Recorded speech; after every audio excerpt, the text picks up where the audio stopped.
Hi guys, আমি তোমাদের প্রিয়া। আজকে নিয়ে চলে এসেছি নতুন আরও একটা ভিডিও। আজ আমি চলে গেছিলাম কলকাতার নিউ মার্কেটে, অর্থাৎ 1 জানুয়ারি 2026। হ্যাঁ, বছরের প্রথম দিনই আমি চলে গেছিলাম কলকাতার নিউ মার্কেটে। প্রতিদিনের ন্যায় আজকে একটু বেশি ভিড় ছিল। এখন উইন্টার এবং উইন্টার কালেকশনস, স্যান্ডেলস, খুব সুন্দর সুন্দর কালেকশন এসেছে। যারা এখন যাবে তারা কিন্তু মানে যদি না যাও তাহলে তোমরা মিস করবে। অবশ্যই যেও।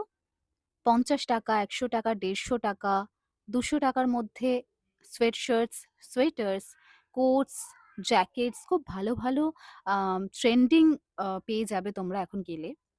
ব্যাগস, ব্যাঙ্গলস, জুয়েলারি এখানে তো সবসময়ই খুব নতুন কালেকশনস থাকে এবং খুবই রিজনেবল প্রাইসে। যারা প্রতিনিয়ত নিয়মিত মানে নিউ মার্কেটে যাও তারা জানবে।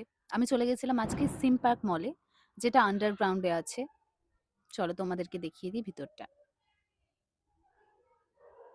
এখানেও ব্যাঙ্গলস, জুয়েলারি, ড্রেসেস, খুব ভালো কালেকশনস আছে এবং শুধু মেয়েদের না, ছেলেদের কালেকশনসও এখানে খুব ভালো ভালো। এবং আবারও বলি, প্রাইস খুবই রিজনেবল।